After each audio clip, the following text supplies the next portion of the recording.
tous et merci d'être avec nous puisque nous allons dans un instant recevoir Jacques Davila et Isma Ogoné. Bonjour. Bonjour Danick, bonjour à toutes et à tous. Bonjour tout le monde. Bonjour. Marilène Ferdi viendra un peu plus tard avec une inspectrice de l'éducation nationale, Madame Marie-Gabrielle Patrice Pamphile. On parlera bien sûr dans la chronique ICC News. Florence Alexis, qui est essayiste littéraire, critique d'art, mais c'est la fille aussi de Jacques-Stéphane Alexis, sera avec nous, puisqu'il y a un colloque sur l'œuvre de Jacques-Stéphane Alexis, sur un écrivain haïtien très connu qui a succombé pendant la période du valliériste. Et on va terminer, bien sûr, avec Malika René Trouillefou, qui est enseignante-chercheuse, avec elle on parlera, bien sûr, de l'économie bleue, puisque c'est un terme qui est encore utilisé même après la route du Rhum. L'actualité, c'est l'After Rock Team Expo avec la CCI. On fera le point avec Olivier Moradel. La formation Croix-Rouge du traitement de l'eau en urgence, c'est une question qui est d'actualité. Le traitement de l'eau, on en parlera d'ailleurs avec nos duettistes. Lauréat appel à projet pour le chlordécone aussi, c'est une question aussi d'actualité, puisque nous sommes empoisonnés. Et on ira faire un tour dans l'Île-de-France, puisque c'est l'heure du chantier Noël là-bas en France avec Maurice Cessé. Sinon, un petit hors-sujet très rapidement pour vous dire que les interpellés de la semaine dernière, je parlais de Didier Divran, Yanis Hipotel, Ludovic Tolassi, ont été déférés, déportés même, on veut dire, en Martinique, face à la mobilisation qui a été très forte depuis 3 jours. Cette mobilisation ne va pas cesser puisque, vous le savez, demain, il y a une grande manifestation qui est prévue. Par ailleurs, l'avocate de ces interpellés, il s'agit de maître Jocelyne, qui était d'ailleurs notre invité récemment, Jocelyne Gilabal, a été malmenée hier au tribunal. Et bien sûr, tout cela dans un cadre un petit peu particulier, c'est-à-dire qu'on a l'impression que ce sont des provocations qui sont faites en ce moment, comme si la situation était trop calme et qu'il fallait peut-être relancer le débat. Voilà. C'est tout pour cette information, mais nous aurons l'occasion d'y revenir dans la semaine, puisque Élie Domouta devrait être notre invité la semaine prochaine. Alors, on va revenir sur les questions de l'eau, question qui est récurrente et qui ne semble pas être en voie d'être résolue, Jacques. Ah oui, la situation, ce que vous venez d'édicter concernant, je ne pense pas que ce soit au tribunal, je pense que ce soit dans les locaux de l'inspection des services à Montverguin. À Montverguin, pardon. Oui, donc ce sont des inspecteurs de police. Cela pose le problème de la rigueur et de la compétence de la quasi-totalité des services de l'État en Guadeloupe et dont les collectivités sont devenues le pendant. Il y a un manque de rigueur, il y a un manque de compétence. Oui. Et cela s'applique à l'eau, tout comme à la santé, tout comme à la circulation. Regardez ce qui vient de se passer. Est-ce que ce pont qui est tombé au Mont-Navache, oui, trouvez-vous normal qu'à la Guadeloupe, un pont interdit à la circulation depuis plus de 14 ans tombe? Ça pose le problème du manquement des contrôles obligatoires qui doivent être annuels, des contrôles de l'IKIOA, qui est l'organisme qui fait la classification des ouvrages d'art, et un pont qui est sur une rivière. En plus, tout le monde sait, entre Basse-Terre et Saint-Claude, hein, je défie un Basse-Terrien, un Saint-Claudien de me contredire, que malgré la petite clôture en grillage que la commune de Saint-Claude a mise, vous êtes de Basse-Terre, tout comme moi, ils ont découpé et les gens passaient et... Chez des amis, j'ai eu l'occasion de mes bras croisés, mesdames, messieurs, de regarder les gens ouvrir la petite fenêtre, la porte qu'ils ont faite dans le grillage d'un côté du pont et l'autre de l'autre côté, et tout le monde passe. Les chiens, les chats, il y a même des gens qui ont passé. J'ai vu un âne passer une fois, quelqu'un qui avait un âne. Donc il faut être sérieux. La Guadeloupe est comme ça et l'eau est comme ça. Et aujourd'hui, nous avons un grand problème parce qu'il faut que vous cessiez, usagers, d'être résilients. Vous conduisez de manière ambivalente comme une chauve-souris. Tout est grave, rien pas grave. Le pays ne peut pas continuer comme ça. Depuis 11 heures ce matin, il y a un comité syndical au SMGAG pour décider de notre avenir sans que nous en ayons eu à en débattre, à en parler. L'État a fait une disposition que nos représentants ont accepté, ce que j'ai appelé aller à Canossa, avec humilité, on nous a humiliés et tout. Nous ne savons même pas si le directeur délégué, quel sera son salaire, parce que nous sommes déjà engagés à rembourser le salaire. il va emmener plein de cadres avec lui qui vont faire ce soir. Et on a déjà extorqué du président qui n'avait pas l'aval de son comité. Mesdames, Messieurs, la signature pour fluidifier, n'est-ce pas, Ismaël? C'est ce qui est dans le contrat, pour fluidifier la relation. Hein? Le directeur aura délégation de signature du président, y compris sur certaines commandes. Ce n'est pas possible, c'est du néocolonialisme et c'est beaucoup plus grave que l'on ne pense, c'est du foutage de gueule. Et nous ne pouvons pas accepter de nous laisser manquer de respect dans une situation comme celle-là. Et c'est peut-être pour ça que M. Carinco va faire ses 6 jours en Guyane prochainement, sans faire d'escale ici. Et c'est absolument scandaleux, il faut que vous le sachiez aussi. Le 7, la commission de régulation de l'eau au Sénat a voté un rapport de 193 pages. Il n'y a pas un sénateur guadeloupéen, mesdames, messieurs, qui a ouvert sa bouche pour dire quelque chose. Comment allons-nous faire des réserves d'eau pour sortir de la situation dans laquelle il n'y a pas une ligne sur la Guadeloupe? Et vous savez les problèmes que nous avons, et dont certains se sont fait des porte-parole, ont même été un créateur d'une loi qui a conduit à la naissance du SMGAG. C'est inacceptable, c'est inadmissible. Bon, alors, encore, si mission d'assistant technique et financier qui est en place. Il va mettre en place. Et il va mettre en place en réalité, mais il a accepté parce qu'il a signé. Il a accepté. Il a accepté parce qu'en feuille de route. Et mission là, ça, en réalité, c'est des ingénieurs qui ont en France, tout ça. Hein? Bon, c'est vrai qu'il y a un problème de compétence en Guadeloupe, ouais, réellement même.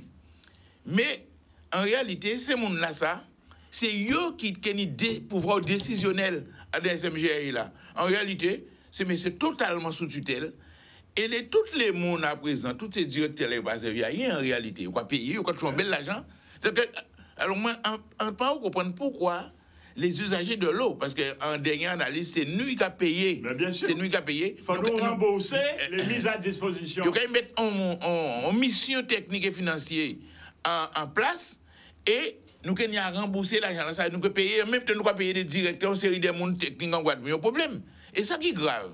Alors, en cas de regarder, par exemple, à une feuille de route là, syndicat là, mais feuille de route là, il fait sous contrôle, vous comprenez? Parce que vous signé ça, son feuille de route, son accord qui est signé entre préfet là et président de la région, président du département et c'est président syndicat là. Hein? Oui, c'est donc mix là. C'est signé accord là ça et on feuille de route. Alors en présence du ministre. Oui. Alors le ministre n'est pas signataire, est qualité État.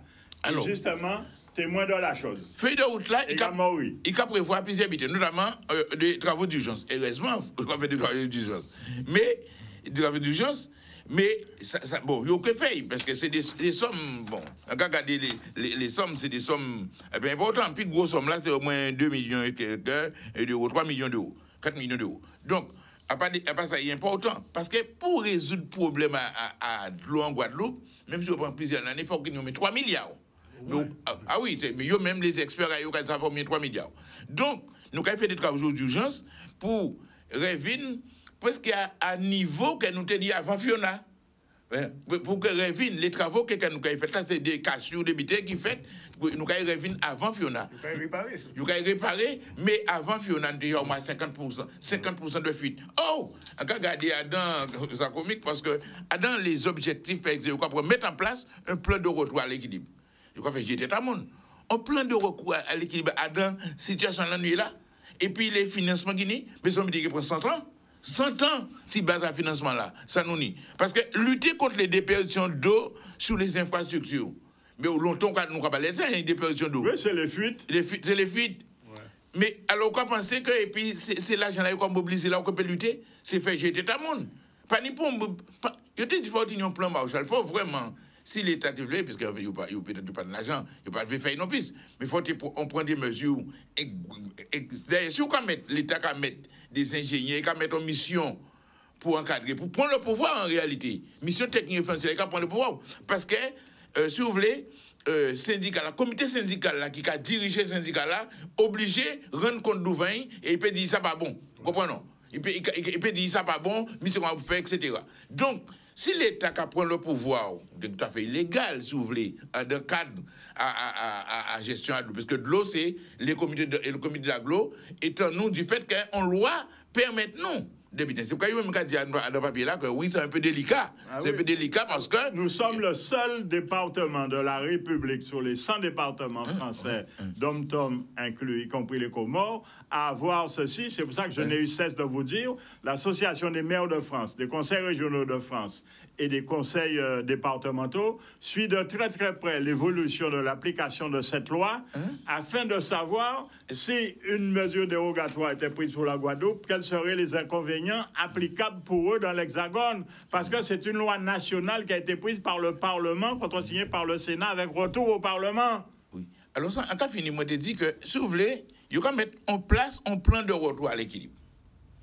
Alors, on plan, mais il n'y a pas dit si, combien de temps il faut faire ça. Il y a dit évaluation 2023. Donc, parce que on plan de recours, vous voulez lutter contre les perditions, vous voulez améliorer la base clientèle, vous voulez mettre en conformité les stations d'épuration. Mais tellement problème là grave dans les stations d'épuration. 75% sont en mauvais état. Bon, les trois quarts. Et il y a parler de amélioration de la qualité de l'eau. Ça sont essentiel. Essentiel.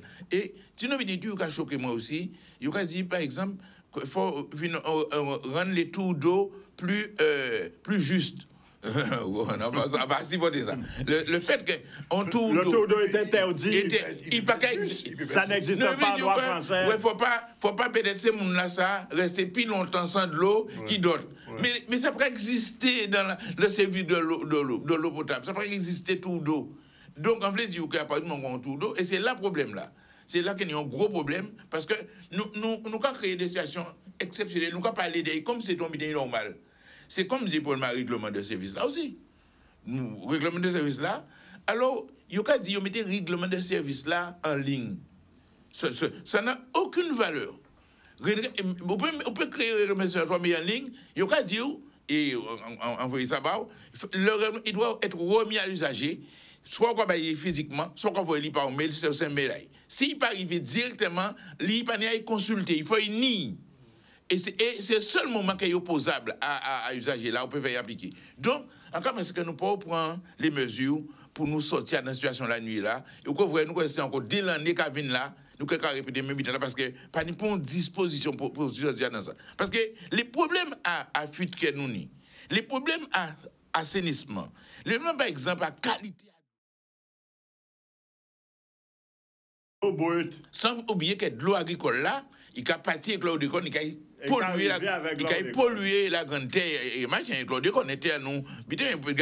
Là où on a fait les études de sol, toute la grande terre était à l'eau de con, on a l'eau bœuf qu'a mangé, on a trouvé à dedans, ces bœufs là, je viens de ces bœufs là, des abats, on a trouvé l'eau de con en grande terre. Or, il n'y a pas fait agriculture à l'eau de con, mais l'irrigation et puis de l'eau à l'eau. Très très peu. Et quelque part, celle de banane. Oui, de banane et de petit canal. Et ce qu'on a regardé, vient l'habitude d'ailleurs en banane. Donc, on veut dire que nous ne pas prendre les mesures pour protéger la population là, pour nous de l'eau qui, et c'est ça essentiel, hein, en cas de c'est essentiel de l'eau de qualité. Parce que la matière, par exemple, tu n'as de l'eau irrivée, et puis des colis bacilles, des coliformes, etc. Eh bien, c'est mon a trouvé ça encore ailleurs, hein, mieux sans moins. Bien sûr. Et il dit, oui, c'est exactement c'est là étant de l'eau là, parce que même si vous ne pouvez pas boire de l'eau là, mais vous pouvez baigner, ou qu'on fait des bidets et puis il va rentrer encore pendant qu'on va baigner. Est-ce qu'on va brosser dents, ou pas rendre vous compte, mais on va utiliser de l'eau là quand même.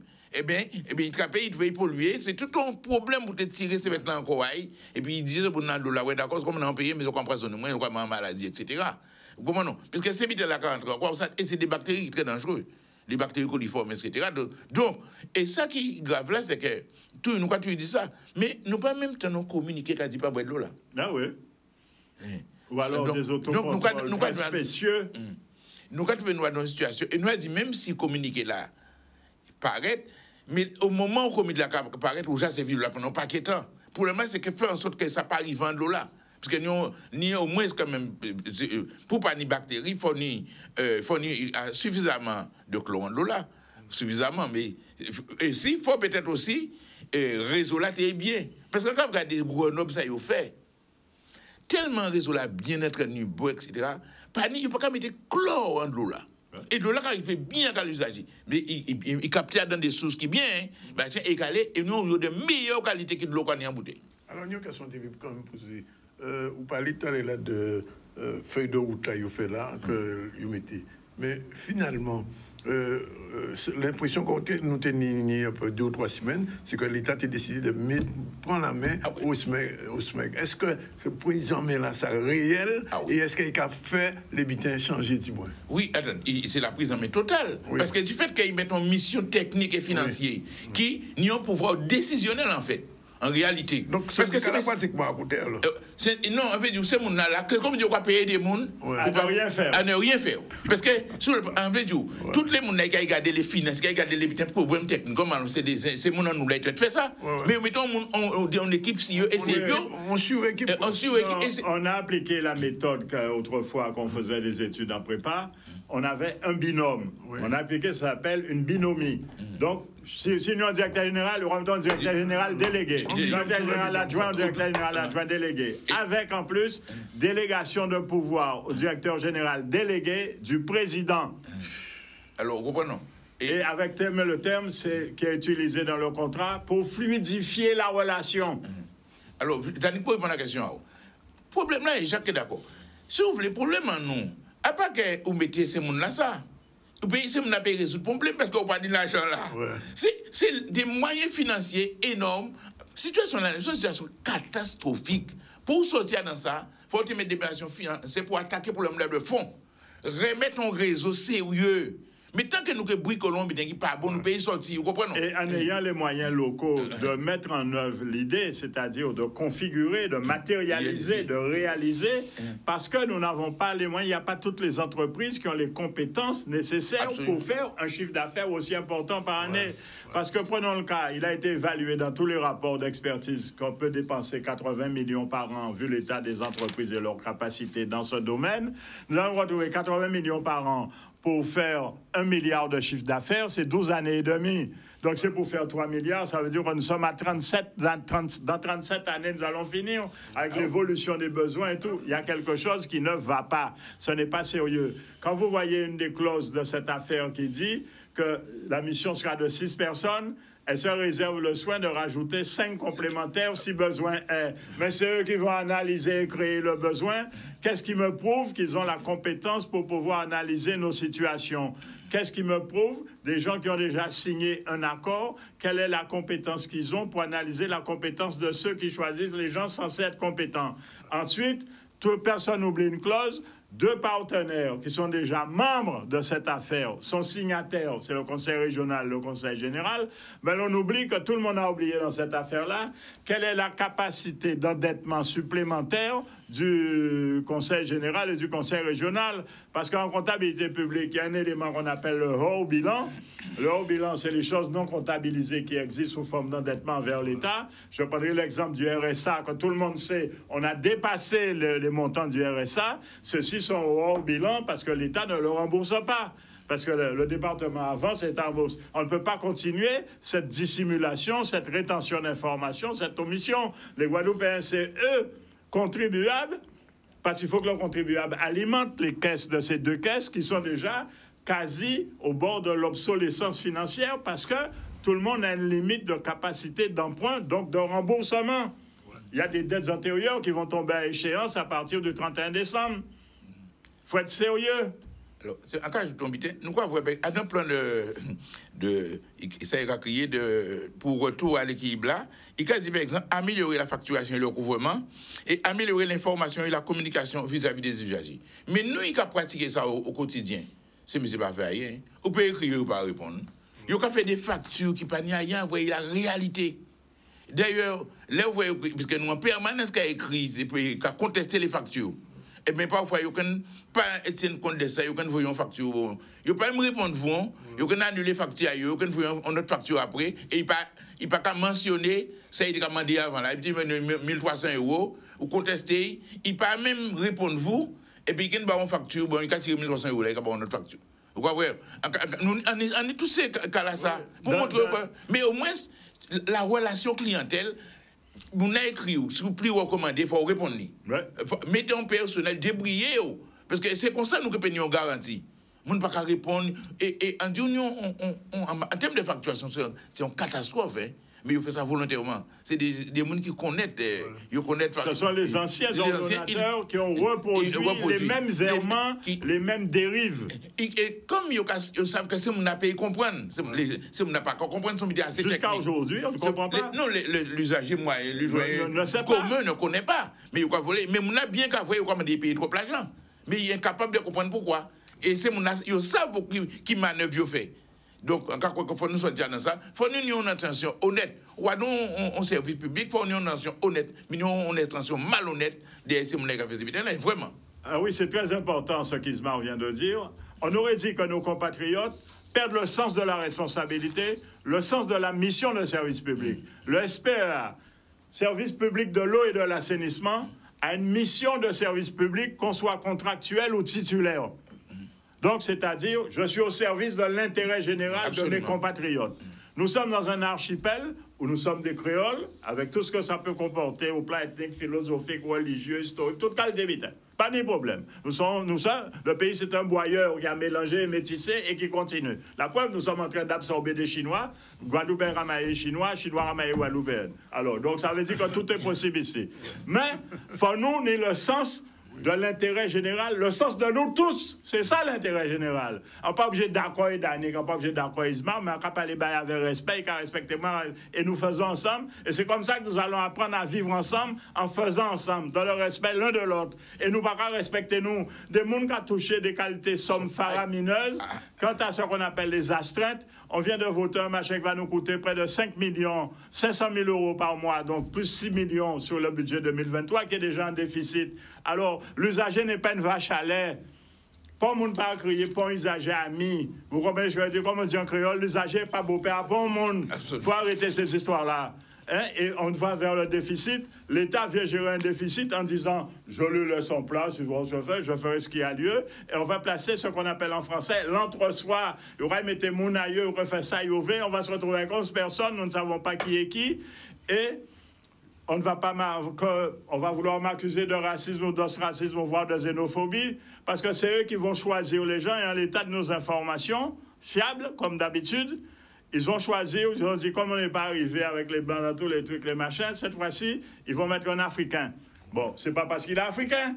A-t-il les compétences qu'il faut pour réussir la mission au service de notre intérêt général? Notre intérêt général a-t-il été bien constaté, bien entendu et bien matérialisable dans l'intérêt général du pays? Si nous sommes dans cette situation, c'est parce que l'État n'a pas rempli sa mission de contrôle de services publics au contrôle de légalité, parce qu'elle a le contrôle régalien, la police de l'eau, la concurrence et les prix. Et aujourd'hui, nous nous trouvons dans une situation ubuesque. C'est une armée mexicaine, donc ça ne peut pas continuer, ça ne peut plus durer. Il faut que les Guadeloupéens sachent ce qu'ils veulent et qu'ils assument les conséquences de leur choix. Gouverner, je dis toujours, diriger, c'est choisir. Mesdames, messieurs, vous arrivez, faisons choisir à présent. Ça ne peut pas continuer. Merci, messieurs. Merci.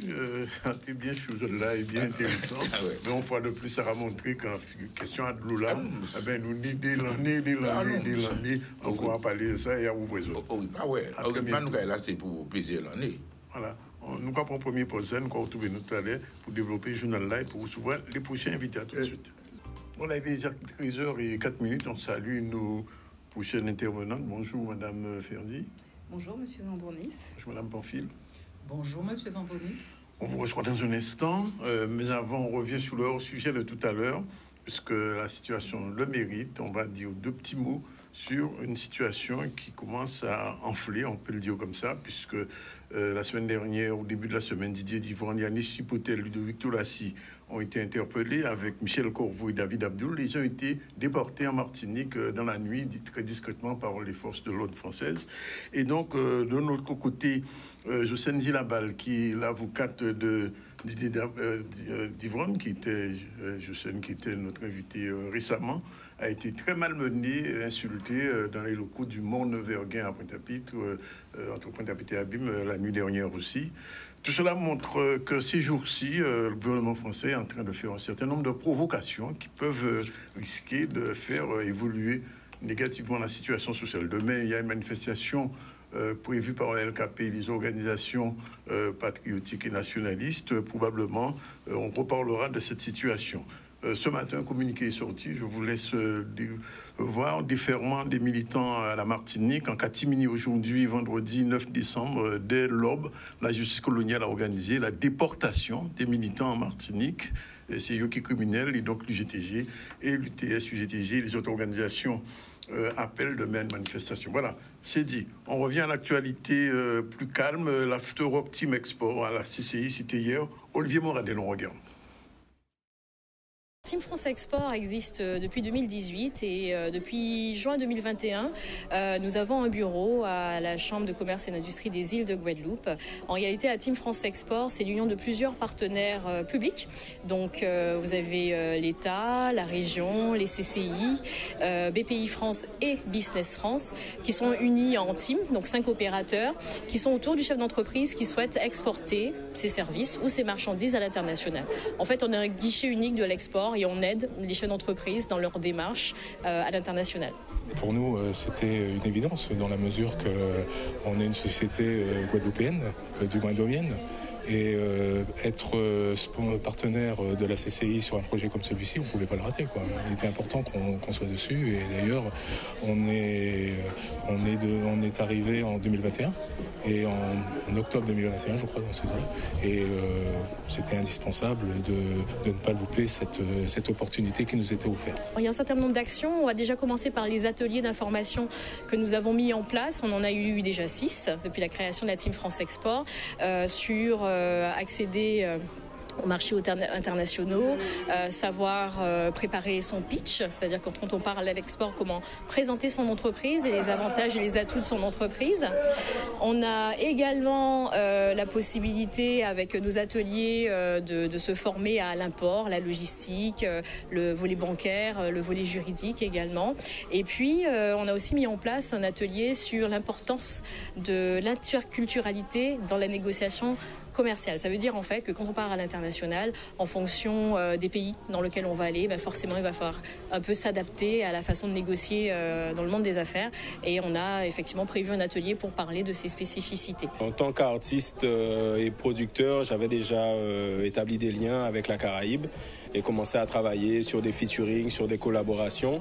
Et avec l'appui de la Team France Export, on est vraiment passé à un autre niveau parce qu'on a un appui, je dirais, administratif, même en termes de formation, et aussi la façon dont on vient se présenter aussi face aux personnes qui nous reçoivent à la Dominique. Ils sentent que c'est une démarche sérieuse, donc on bénéficie d'une écoute, je dirais, plus attentive. On développe des solutions numériques pour l'agriculture, donc on travaille dans l'agri-tech, et en fait on développe à la fois du service, software et de l'hardware, c'est-à-dire des objets connectés qu'on installe sur les exploitations agricoles et ensuite qu'on utilise les data pour faire de l'aide à la décision pour les agriculteurs. Oui, c'est quelque chose de bénéfique, ça nous aide en termes de relations avec les pays cibles, donc elles vont se positionner, mais surtout aussi en termes de ressources et de gestion de financement aussi pour gérer les projets. Donc ça a tout son intérêt de faire partie de la Team France Export pour profiter de tout ça. C'est un autre monde. Alors voilà, on va commencer la chronique tout de suite avec le générique. C'est parti, et c'est CNews.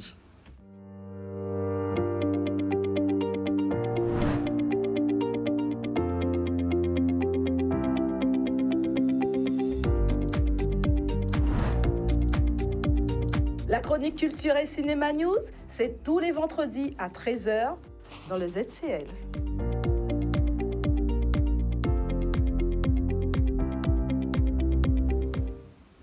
Bonjour. Alors, qu'est-ce qu'il y a au programme aujourd'hui?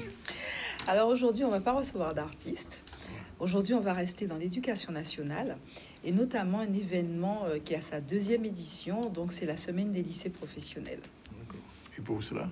Eh bien, pour ça, j'ai une invitée qui va nous en parler. Puisque la semaine des lycées professionnels, elle va surtout nous expliquer pourquoi on l'a mis en place. C'est sa 2e édition. Quel est l'objectif visé, à qui ça s'adresse et concrètement comment ça se passe dans notre académie.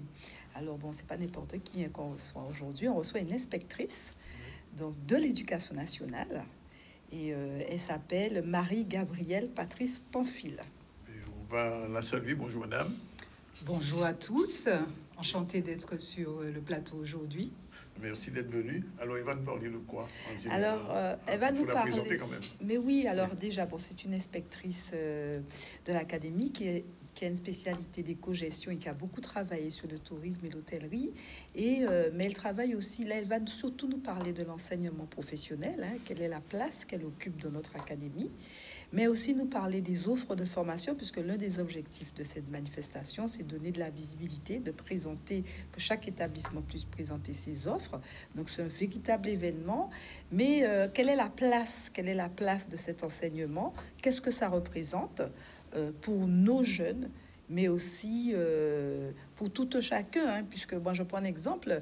Mais imaginons un monde où on n'a plus de coiffeurs, plus d'esthéticiennes, pas de cuisiniers, voilà, rien que ça, pas de vendeurs, d'accord, et pas de maçons, donc on peut plus construire, le côté esthétique et tout, c'est terminé. Donc les esthéticiennes, il n'y avait plus d'esthéticiennes, mais même, par exemple, on peut plus faire d'émissions puisqu'on n'aura pas de technicien en son, image, voilà. C'est ça qu'on veut essayer d'aborder aujourd'hui pour voir qu'est-ce que ça représente. Et quel est le lien donc avec votre campus? Mais ça, on va lui poser la question parce qu'elle pourra bien nous expliquer, parce qu'il y a un lien très important entre l'enseignement professionnel et le campus des métiers et des qualifications. Bon, on va poser la première question. C'est moi qui la pose ou c'est vous? Mais allez-y. Hein. Alors, expliquez-nous un peu, Madame Pamphile, merci encore d'être là, puisque, vous savez, vous êtes dans une chronique ICC News, où théoriquement on parle de cinéma, de musique, d'art d'une manière générale, et c'est pas réellement votre domaine, mais pourtant, il y a un petit lien quand même. Alors, je vais dire que c'est heureusement mon domaine, oui. Parce que imaginons que je suis en amont de toutes ces professions. D'accord. C'est-à-dire que c'est la voie professionnelle qui forme au métier, en fait. Et quand je dis la voie professionnelle, pour la plupart des personnes, je vais dire pour le grand public, on voit l'éducation nationale comme un tout. Mais l'éducation nationale a plusieurs voies, en fait, de formation. Il y a une voie qu'on appelle la voie générale, hein, que tout le monde connaît. Hein. Vous avez certainement fait une terminale générale, peut-être, à l'époque B, A, non, C. C'était en A. Voilà, c'était en A. Je ne me suis pas trompée.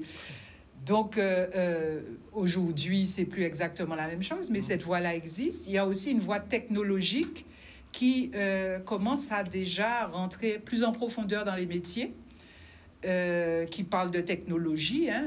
On a la technologie industrielle, tout l'aspect tertiaire aussi qu'on trouve dans cette voie technologique. Et puis, la troisième voie, qui est la voie professionnelle qui nous intéresse aujourd'hui, c'est la voie qui forme finalement au métier. Et c'est une voie qui part depuis le CAP, certificat d'aptitude professionnelle, qui passe par le bac professionnel en 3 ans, comme tous les bacs, et qui se termine finalement par les BTS, en passant par tout ce qu'on appelle les mentions. Et dans notre académie, il y a environ 6200 élèves hein, dans la voie professionnelle du secondaire et à peu près 1500, je veux dire, qui suit la voie scolaire en BTS. Voilà. Donc, cette voie-là, comme je vous disais, elle forme au métier. Qu'est-ce que ça veut dire qu'elle forme au métier? Eh bien, on a une grande partie de l'enseignement de ces élèves qui est en fait centrée sur les métiers. Vous posiez la question tout à l'heure à Madame Ferdi, à Marilène, justement, sur son lien avec la voie professionnelle, puisque je rappelle que je suis là aussi dans le cadre de la semaine des lycées professionnels. Cette semaine a eu lieu depuis lundi jusqu'à demain. Et cette semaine, en fait, son objectif, c'est de promouvoir cette voie. Vous savez, très souvent, on entendait dire chez nous, bon, tu n'es pas très, très bon, tu as une moyenne entre 8 et 11, 10, tu iras au lycée professionnel. Son ancêtre, je suis sûre que ça vous rappelle quelque chose, c'était le CET. C'était le CET, effectivement. Voilà. Donc, aujourd'hui, moi, j'ai envie de dire que c'est peut-être plus du tout comme ça que ça devrait se passer. Mais malheureusement, nous souffrons encore de représentations négatives. Oui. Et ces représentations négatives sont aussi dues à la représentation sociale de certains métiers. Comme disait Marilène, pas de coiffeur, pas d'esthéticienne. pas de maçon, pas d'électricien, pas de plombier, en fait. Si on ne forme pas, je rappelle qu'on peut être plombier si on a un bac pro, hein, donc on n'a pas besoin d'aller plus loin pour être plombier. Et ce que nous voulons à travers la voie professionnelle, en fait, c'est changer les représentations à la fois à l'interne, c'est-à-dire chez nous, hein, dans les collèges où finalement on est en train d'orienter les jeunes. Hein. On veut changer de cette représentation et aussi on veut changer la représentation auprès du grand public, les parents qui, en général, influencent leurs enfants dans le cadre de leurs études. Alors, juste une petite question, parce qu'autrefois, jusqu'à récemment, dans les lycées techniques, on formait à des filières qui n'existent pas dans la vie. De quoi vous parlez, là? J'ai vu au lycée de Capesterre, par exemple, des formations qui n'avaient rien à voir avec la réalité du terrain, c'est-à-dire autant que je me souvienne, sur la réparation des locomotives, par exemple. Non, moi j'ai pas l'impression que ça existe toujours. J'ai bien dit autrefois, enfin, jusqu'à ce que... Mais Monsieur Zandoni, je vous rappelle qu'il y avait des locomotives à l'époque. Oui, à l'époque, mais quand j'étais encore à Capesterre, il n'y en avait plus. Il n'y en avait plus. Absolument. Aujourd'hui, la question, en fait, c'est est-ce qu'il y a une adéquation entre les formations et la vie professionnelle de ces jeunes, c'est ça? Alors, de plus en plus, hein. Cette adéquation existe. Je rappelle simplement, hein, pour bien cadrer les choses, que la carte des formations professionnelles, la carte des formations, elle est sous la responsabilité de la région. D'accord? Mais elle est aussi en parallèle avec nous. C'est-à-dire que c'est nous aussi, nous réfléchissons sur la carte des formations. Et cette carte des formations, elle est révisée de manière continue. C'est-à-dire que qu'est-ce que ça veut dire, en fait, pour le grand public, une carte des formations? C'est l'offre de formation qu'on va faire aux jeunes. Hein?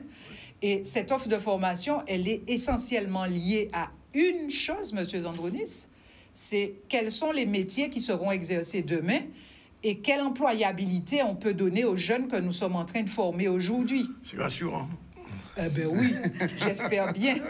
J'espère bien. C'est ça, c'est sûr. Alors, moi, j'ai beaucoup apprécié donc, le lien avec la région et l'académie, mais ça répond à cette problématique d'adéquation, pour que ça réponde à nos besoins. On va prendre l'exemple dans la filière audiovisuelle, le BTS, c'était une volonté de la région et c'est un travail qui a été fait avec l'académie. Et là, je vais rebondir aussi sur les campus. Et là, on va bien expliquer le lien entre les campus, l'enseignement professionnel, la région et l'académie. Absolument. Alors, sur les campus, sur l'audiovisuel, un créneau que je connais quand même, les étudiants sont formés jusqu'à un certain niveau, et puis après, ils sont obligés de s'expatrier. Alors, vous savez, on est un petit pays. Hein. Oui. Ça ne veut pas dire que nous ne sommes pas puissants. On peut être petit et puissant. Oui. Mais on est un petit pays. C'est-à-dire que c'est aussi intéressant pour les jeunes, à un moment de leur formation, de s'ouvrir au monde. S'ils reviennent. Alors, vous précédez ce que j'allais dire. La question, c'est pas qu'ils partent, c'est qu'ils reviennent. Oui. Et pour qu'ils reviennent, il faut qu'il y ait de l'emploi, il faut qu'il y ait de l'activité, et il faut que nous soyons proactifs. Vous savez, il y a quelque chose qui m'énerve énormément en ce moment. C'est quand j'entends, ah oui, en 2070, il y aura 245 000 personnes ici. Non. Moi, je dis, il ne tient qu'à nous de faire revenir nos enfants sur le territoire. Tous ne vont pas revenir. Moi, je ne sais pas, vous êtes certainement père de famille. Moi aussi, je le suis. Je suis mère de famille et tous mes enfants ne sont pas ici.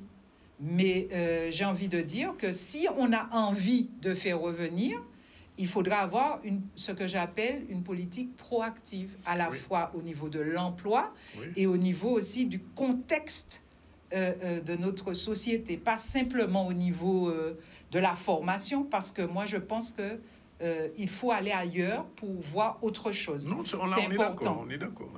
Par contre, il y a quelque chose qu'il faut dire et où les campus, pour moi, seront très importants, c'est dans la formation et dans l'accompagnement des jeunes, au moins jusqu'au BTS. Oui. Et ces campus-là, si vous me permettez 2 mots, ils sont très importants dans la voie professionnelle, dans le travail qu'ils peuvent faire avec la voie professionnelle, parce que souvent, ils peuvent donner le là. Ce que j'appelle le là, ils peuvent donner une coloration, par exemple, à un diplôme. Je disais tout à l'heure à Madame Ferdi que dans le cadre de l'éducation nationale, on prévoit ce qu'on appelle la coloration des diplômes. Qu'est-ce que ça veut dire? Ça veut dire que je peux, dans un établissement scolaire, imaginer un bac pro, on va dire métier de l'électricité, etc., et de ces environnements connectés, hein, c'est l'ancien métier d'électricien. On peut, à partir de ce métier-là, faire une spécialisation, par exemple, en audiovisuel. C'est possible. Ça serait bien. Oui, mais c'était un de nos projets. Hein. Donc, on a identifié avec un certain nombre de professionnels et des enseignants un certain nombre de diplômes, mais qui répondent aussi à des besoins qui existent dans le milieu du cinéma et de l'audiovisuel. Et donc, nous, bon, ben là, cette année, on espère pouvoir sortir dans le cadre de spécialisation par le biais du dispositif FCIL, hein, donc ces fameuses formations d'initiative locale. Eh bien, pourquoi pas des spécialisations sur des diplômes a priori qui ne sont pas dans l'audiovisuel, mais qui répondent à des besoins. Par exemple, l'électricité, vous connaissez le principe des machinaux, des électros. Mais ce sont des électriciens. Donc, voilà un exemple de coloration sur lesquels on peut aller dans le domaine de l'électricité. Pas simplement ça, par exemple, les métiers de l'esthétique et de la coiffure. On peut imaginer, vous savez, on tourne des séries ici. Ben, vous imaginez bien que quand on tire sur quelqu'un, on tire sur quelqu'un, on tire pas vraiment. Et que, voilà. Donc, il y a beaucoup à faire. Et j'ai envie de dire quelque chose en supplément avant que le temps ne court, parce que je sais que le temps est souvent court quand on a des choses intéressantes à dire. Pas toujours quand même. On laisse parler les gens. Allez-y. C'est aussi le travail que peut faire un campus dans le cadre de la mobilité. Vous disiez, les jeunes partent, mais heureusement qu'ils partent. Mais le campus a un très grand travail à faire au niveau de la mobilité des étudiants et des scolaires. Pourquoi est-ce que le campus a ce travail à faire? Aujourd'hui, la mobilité est extrêmement encadrée. Et souvent, nous partons grâce à des fonds européens, grâce à des projets, etc. Donc, il faut vraiment planifier ça à travers des dispositifs qui existent. Et nous avons à l'Éducation nationale cette ambition d'ouvrir au monde les jeunes guadeloupéens, les jeunes caribéens. Je suis tout à fait d'accord. Oui. Le Canada vient piocher souvent ici. Mais il n'y a pas que le Canada. Alors, par exemple, en termes de dispositifs, par exemple, nous, on a déposé l'accréditation d'Erasmus+. Alors, l'Erasmus, comparativement à ce qu'on peut croire, ce n'est pas que l'Europe, c'est aussi tout le monde. Oui. On peut aller à Shanghai dans le cadre de l'Erasmus. Non, moi, je ne suis pas contre que les jeunes s'en aillent. Hein. Mais ce sont des expériences. Surtout, ce qu'il faut dire aussi, que quand on parle d'enseignement professionnel, on parle aussi de stages immersifs en entreprise. Oui. Et dans le cadre de la mobilité, mais c'est ce que nous, au campus, on va proposer, la possibilité de faire des stages immersifs en Europe, partout dans le monde, mais y compris tout près dans la Caraïbe. Et pour ça, on a même un partenaire qui est l'Académie de la Martinique, dans le cadre de Élan Interreg, qui est un salon chaque année auquel on participe, qui nous a accompagnés pour identifier les partenaires potentiels dans notre filière où les jeunes peuvent aller faire leur immersion dans la zone Caraïbe. Ouf, bon, d'accord. si vous permettez, je rajoute une petite chose. Dans le cadre de... justement, la voie professionnelle, il y a quelque chose qui est fondamental.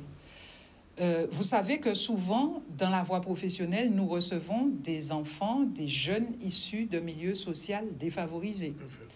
Qu'est-ce que ça signifie? Ça signifie que nous avons à faire aussi un travail d'ouverture au monde et aussi sur la culture, l'ouverture à la culture et l'ouverture générale, c'est-à-dire le travail sur l'acculturation au milieu entrepreneurial. Donc, nous avons un travail qui commence et qui a commencé, très important à faire. Et quand Marilène parle tout à l'heure de stage immersif, c'est-à-dire de stage où on plonge l'élève dans une entreprise et où il travaille, en fait, dans le cadre d'une entreprise, prenons une entreprise, je ne sais pas moi, par exemple, un bac pro dans l'automobile, on l'envoie, par exemple, en Allemagne sur des voitures électriques. peut ne pas être d'accord, hein, monsieur Zandronis? Non, j'ai bien dit. On l'envoie sur des voitures électriques, travailler sur des voitures électriques. Ben, il va être immergé dans une culture qu'il ne connaît Absolument. pas. Et ça va lui ouvrir l'esprit. Et souvent, ses parents ne peuvent pas lui payer un tel voyage. Et en fait, nous, dans le cadre de la voie professionnelle, ce sont des choses que l'on intègre aussi. Alors, il faudrait qu'à chaque fois penser au billet aller et retour. Au retour, dans la Oui, convention. je rappelle que... retour. Oui. Hein? C'est là, dans la mobilité internationale, tout à fait. On est dans l'aller et le retour. D'accord. Ça me rassure. Merci en tout cas. Un dernier mot, Madame Ferdi. Eh ben moi, de toutes les façons, alors il faut savoir que pour cette deuxième édition des lycées professionnels, alors je vais parler un peu du lycée de Pointe-Noire et de la section professionnelle qu'on a à Bouillante. Eh bien, on a travaillé sur des capsules vidéo qu'on vous montrera prochainement. Et bien sûr, pour démystifier ces fameuses représentations, ces clichés. Et on a 3 publics cibles, les parents, les jeunes eux-mêmes, mais aussi les enseignants. D'accord. C'est à vous. Merci en tout cas d'être venu dire ces choses intéressantes et on espère une suite concrète et pratique. Voilà, 13h29, la deuxième pause publicitaire. On se retrouve tout à l'heure avec Florence Alexis. Elle est essayiste littéraire, critique d'art. C'est la fille d'un écrivain haïtien très connu. Je ne sais pas si vous le connaissez, j'imagine quand même. Oui, Jacques-Stéphane Alexis. Bon, d'accord, on en parle puisqu'il y a un colloque qui commence demain à la résidence départementale à Gozia. Tout de suite. Voilà, sur le dernier plateau du ZTL News, on va recevoir 2 femmes, deux nouvelles femmes, puisqu'on en avait 2 autres avant. Florence Alexis, bonjour. Bonjour. Et c'est littéraire, critique d'art. Vous êtes la fille du célèbre Jacques-Stéphane Alexis. Vous êtes ici parce qu'il y a un colloque sur l'œuvre de votre père. Et puis on va recevoir Malika René Trouillefou, bonjour. Bonjour. Universitaire, enseignante et chercheuse à l'université. On parlera avec vous des métiers de la mer, puisque c'est quelque chose dont on parle beaucoup depuis la route du Rhum. 2 petits mots sur le traitement, la question du traitement de l'eau en urgence. Je rappelle que le match Brésil-Croatie, pour l'instant, 1-1. C'est compliqué pour le Brésil en ce moment. C'est parti. Dans le cadre du plan Chlordécone 4, à 90 millions promus par l'État, eh bien, il y a également des appels à projets recherche sur la chlordécone. Et donc, c'est le premier appel à projet chlordécone. Il y a eu 14 projets qui étaient éligibles et seulement 6 qui ont été retenus. Ces 6 projets, en fait, vont être financés à hauteur de un peu moins de 6 millions d'euros. L'Agence nationale de la recherche y participe également, la région Guadeloupe sur son programme opérationnel FEDER, mais également la collectivité territoriale de Martinique. Nous avons 45 laboratoires mobilisés, dont 33 laboratoires hexagonaux. Nous avons également 2 laboratoires canadiens, un laboratoire guyanais, un laboratoire mahorais. Sur ces 6 projets labellisés, nous avons un projet qui est porté par une équipe guadeloupéenne qui est Remède Kior et qui vise à trouver des solutions de décontamination des sols. Sur 3 autres projets, vous avez également des équipes guadeloupéennes qui y participent. Ce qu'il faut retenir de cette labellisation des projets de recherche, c'est que sur les 6 projets, vous en avez 4 qui concernent la remédiation des sols, c'est-à-dire sortir des projets innovants pour qu'on puisse accélérer la décontamination des sols, notamment augmenter cette dégradation et pour que cette pollution à la chlordécone qui est prévue pour durer 100 ans, 200 ans, que nos générations futures ne puissent plus y faire face. Moi, en tant que citoyenne, mais moi aussi en tant que scientifique, j'ai hâte qu'on puisse, dans les 3 ans à venir, voir émerger les résultats et qu'on puisse ensuite passer à leur application grandeur nature sur le terrain. Et en fait, c'est ça qui fait la force de cet appel à projet conjoint, Agence nationale de la recherche, collectivité territoriale de Martinique et région Guadeloupe, c'est qu'on passe du fondamental à l'appliqué. Et cet appliqué, en fait, ça risque tout simplement de bouleverser, de changer le quotidien des Guadeloupéens. Aujourd'hui, nous sommes sur le site de Gachet à Port-Louis et on travaille ici sur une formation régionale qui dure 4 jours où on forme les Croix-Rouges caribéennes au traitement de l'eau et la production d'eau potable en urgence. Aujourd'hui, on est vraiment sur la partie pratique, donc nos participants en fait doivent manipuler des unités de traitement d'eau et produire en autonomie de l'eau potable à partir de l'eau de la retenue de Gachet. Le but, c'est de faire de la préparation aux urgences. Donc on profite en fait entre les saisons cycloniques de tout de suite préparer les Croix-Rouges caribéennes à la prochaine saison cyclonique, et donc on les forme sur différents matériels qu'ils pourraient avoir à utiliser en urgence si jamais il y a un événement cyclonique ou même séisme ou autre catastrophe arrivé chez eux. Donc c'est du matériel qui est stocké ici en Guadeloupe à la Pirac et qu'on peut déployer dans leurs îles si besoin, et donc on a besoin évidemment qu'ils soient eux formés en amont. La formation normalement se fait sur des modules comme le traitement de l'eau en urgence. Chez moi en Haïti, il y a toujours de l'urgence. Il y a toujours des événements catastrophiques comme le cyclone, l'inondation. Et à ce moment-là, on a besoin de l'eau. Il faut assister la population. Donc, il faut installer des unités de traitement de l'eau pour pouvoir assister la population vulnérable en cas d'urgence ou du moins au besoin. Nous, on essaie de former un maximum d'îles caribéennes. Donc là, ici, en ce moment, on a Antigua, Barbuda, Sainte-Lucie, Saint-Vincent, Haïti. On a aussi des gens de la Croix-Rouge en Guadeloupe, à Saint-Martin et même de la Guyane française. Donc le but, c'est vraiment de former au maximum les personnes de la Caraïbe. On a différents événements et tout au long de l'année, on les invite pour travailler avec l'ensemble des populations caribéennes.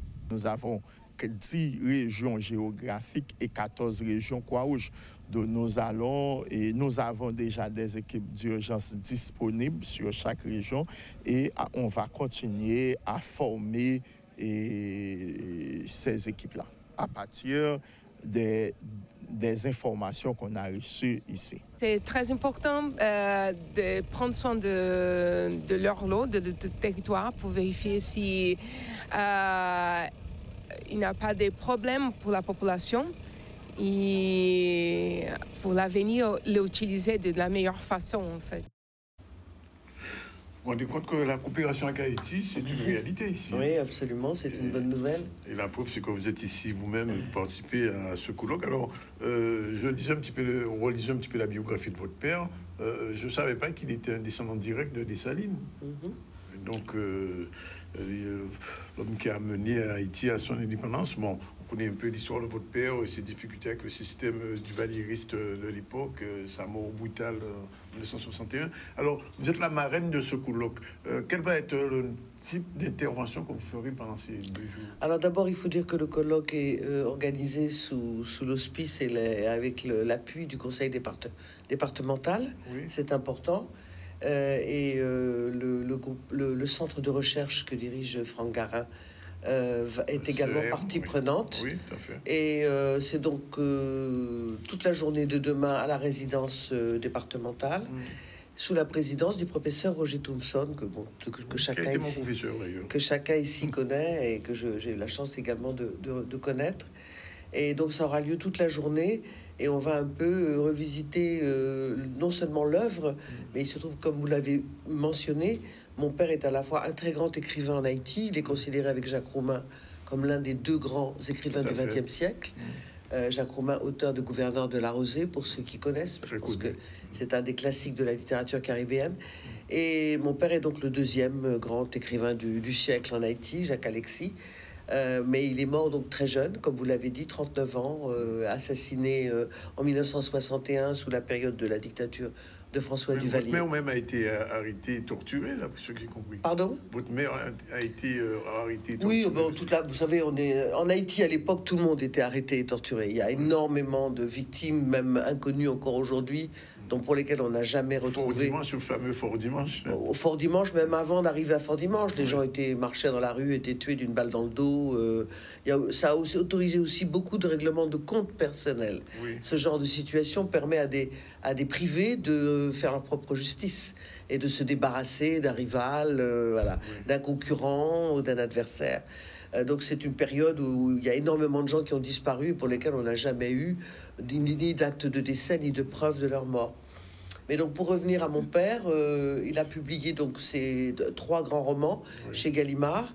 Compère Général Soleil, qui est le plus connu, qui est un des grands romans aussi de la littérature caribéenne.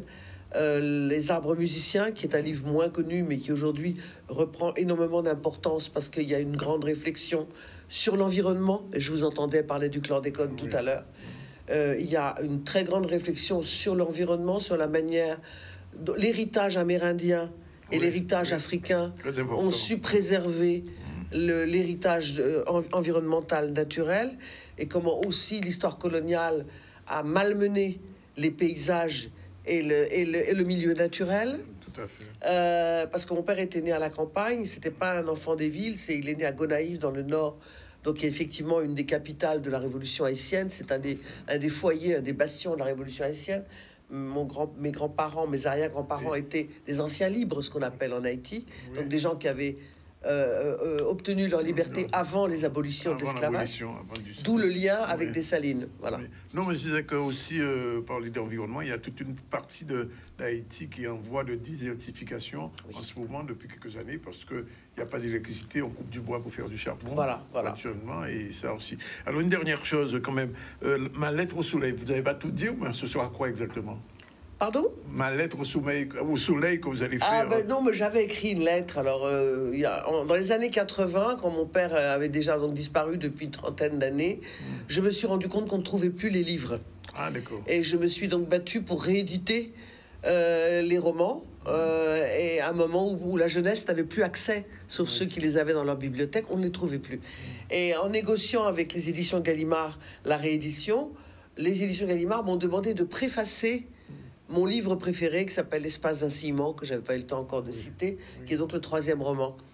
Et j'ai préfacé L'espace d'un ciment avec beaucoup de timidité, de réserve et de peur. J'ai pris mon courage à deux mains, j'ai préfacé ce texte. Et en fait, la solution de facilité pour moi, parce que c'était un exercice très difficile, c'était d'écrire à mon père. Oui. Donc ça s'appelle la lettre à Jacques Soleil, puisque c'était le surnom de mon père, Jacques Soleil.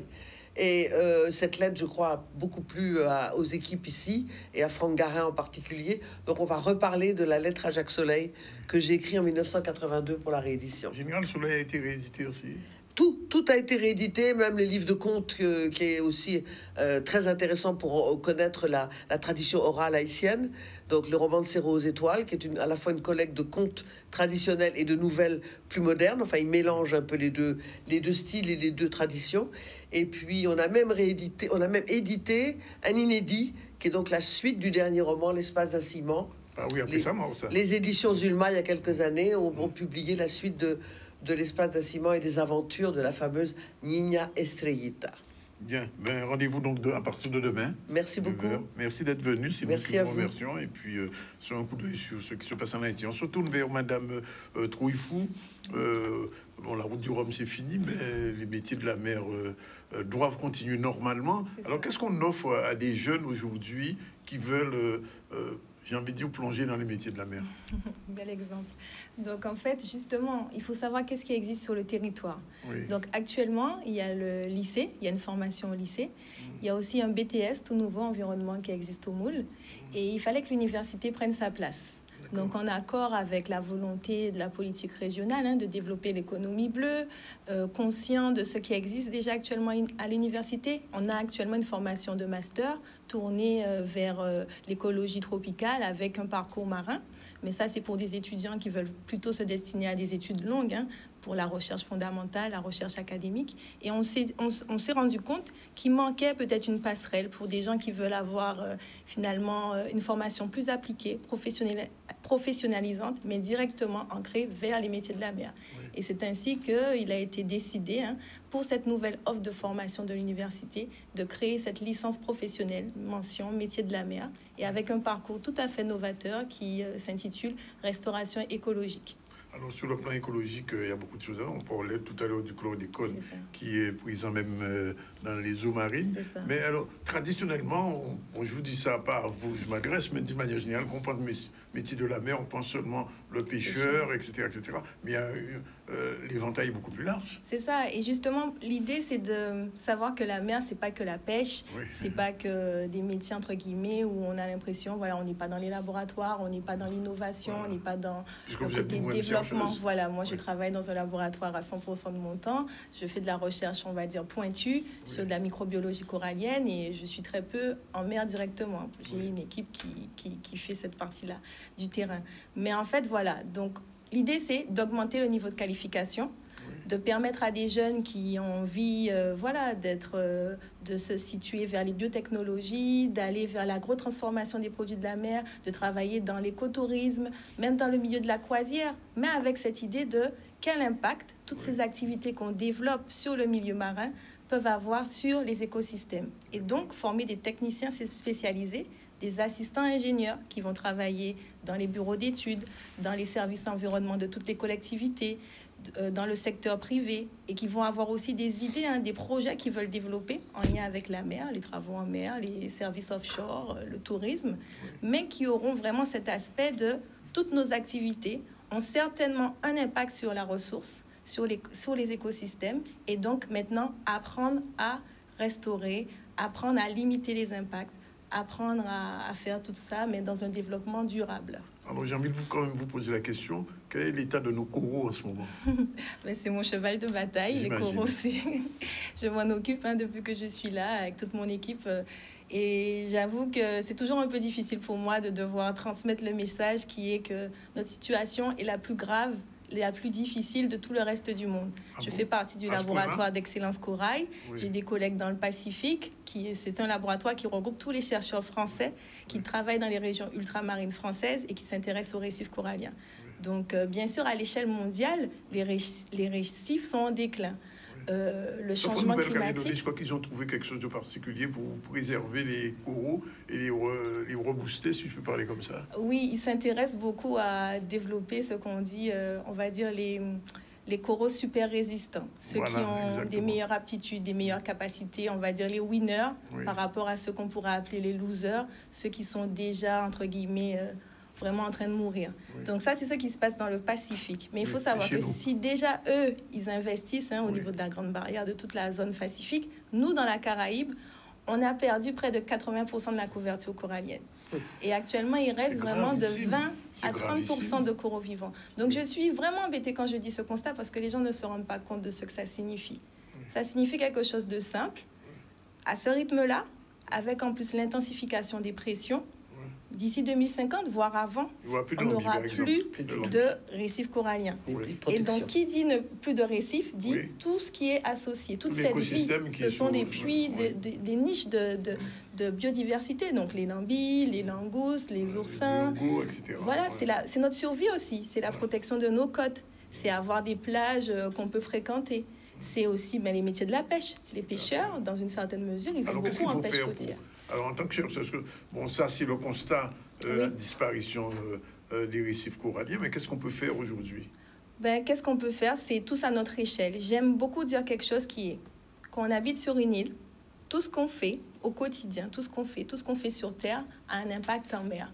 Ça passe des produits qu'on achète pour faire sa lessive, à ses choix, des choix conscients, en se disant tout ce que je vais rejeter dans mon évier, dans mon lavabo, comment j'entretiens ma fosse, tous mes usages, même ma consommation. Les sachets plastiques et bien autres sûr, bouteilles jetées à la mer. À un moment ou à un autre, par rapport à la gestion des déchets, par rapport au lessivage des sols, au ruissellement, par rapport à l'état de nos stations d'épuration, par rapport à l'état de nos fosses septiques, le lessivage, le drainage des sols, c'est le grand cycle de l'eau, va faire que tout cela se retrouve en mer. Et la mer, parler des coraux, parler des récifs, parler de ces nouveaux métiers, il ne faut pas que ça soit juste vu comme, comme ça. des écologistes ou des fanatiques, des passionnés de la mer. C'est vraiment notre richesse. Moi, j'ai découvert finalement en rentrant ici et en intégrant l'Université des Antilles et mon équipe de recherche, Boréa, c'est que qu'est-ce qui nous distingue du reste, on va dire, de la France? Nous sommes des îliens, nous sommes dans la Caraïbe, mais c'est quoi notre particularité et notre richesse? C'est notre biodiversité. Qu'elle soit terrestre, qu'elle soit marine, on a dans nos eaux, sur notre terre, de l'or bleu, on a une ressource. Et en fait, c'est en ça où chacun d'entre nous, les jeunes conformes, doivent prendre conscience de ça pour finalement imaginer des nouveaux métiers, imaginer des savoir-faire, mais avec cette idée de se développer, mais préserver, développer cette richesse. Parce qu'il y a plein de choses qu'on ne connaît pas. Moi, je suis un chercheur, j'arrête pas de chercher, j'arrête pas de découvrir des nouvelles choses. Il y a des organismes qu'on connaît pas, il y a les milieux marins profonds qu'on connaît pas, qui sont certainement des gisements.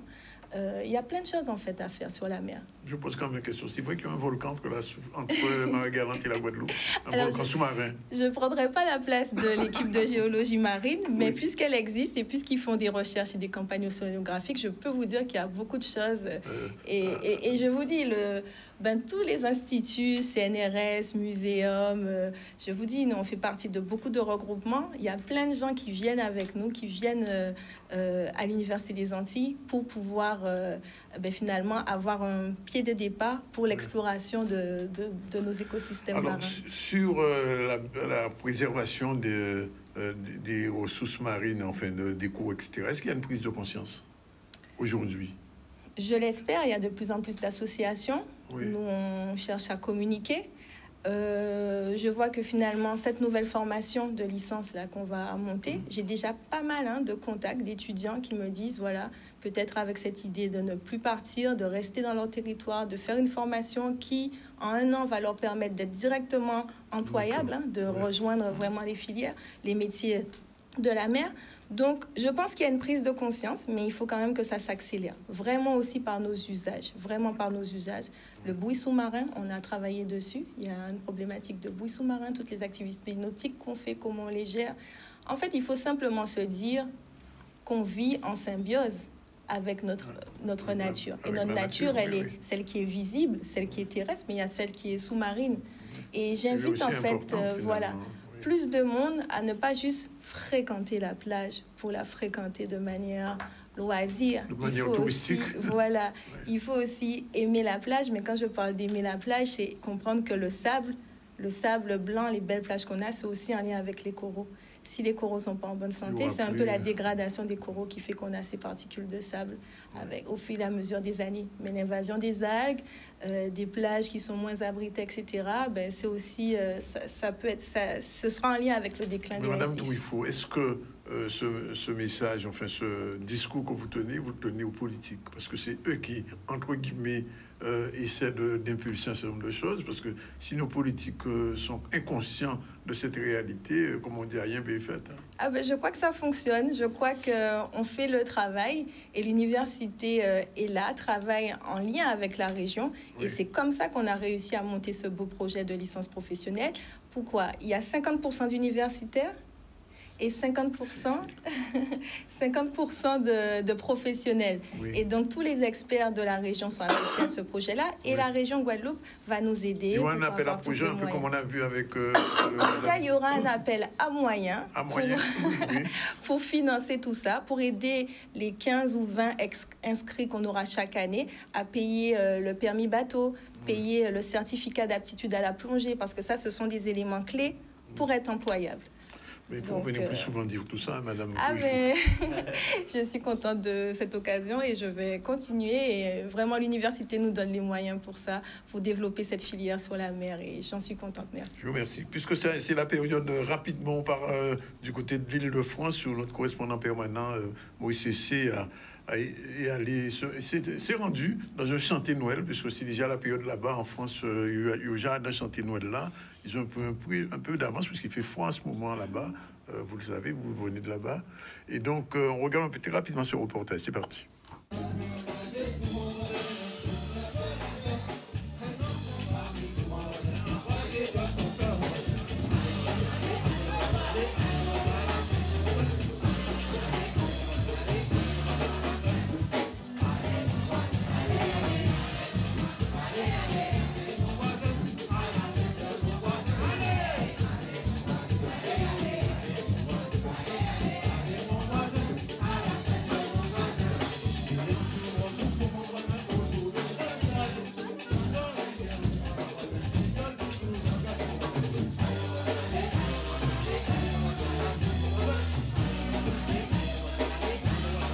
sommes avec Valérie Pécresse, la présidente de la région Île-de-France, pour ce chanter Noël ici, avec près de 700-800 personnes ce soir. Alors, comment cette idée est venue de faire ce chanter Noël? Ça fait déjà plusieurs éditions, Valérie Pécresse. C'est un concours. C'est les associations des franciliens des Outre-mer qui ont, notamment antillaises, qui ont voulu relancer cette coutume traditionnelle de leurs îles et de faire un concours pour toute l'île de France.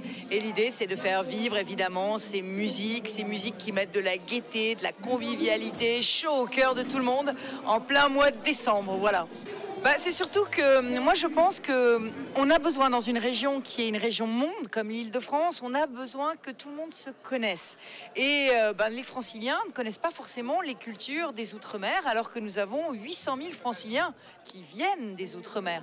Donc c'est pour que tout le monde se connaisse, s'apprécie, connaisse ses cultures, ses tradition. Et puis c'est vrai que c'est formidable, toute cette musique, tous ces chants, toute cette biguine, ce zouk, cette bonne humeur autour de la fête de Noël, en décembre. Je vous dis, ça met du chaud au cœur de tous les franciliens. Une toute dernière question, c'est vrai que nous avions un doute certain, en tout cas vous l'avez annoncé ce soir, la création de cette cité des Outre-mer.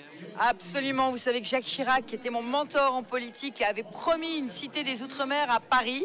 François Hollande avait repris l'idée, mais finalement le projet ne s'était pas fait. Alors ce projet, depuis 30 ans on en parle, nous on va le faire. La région Île-de-France ouvrira la Cité des Outre-mer à Lazare Ponticelli, un ancien lycée de la région Île-de-France, dans le 13e à Paris. Et ce sera un lieu qui sera ouvert à toutes les associations qui voudront faire vivre les cultures, les traditions ultramarines et qui sera ouvert évidemment à tous les franciliens pour venir les découvrir.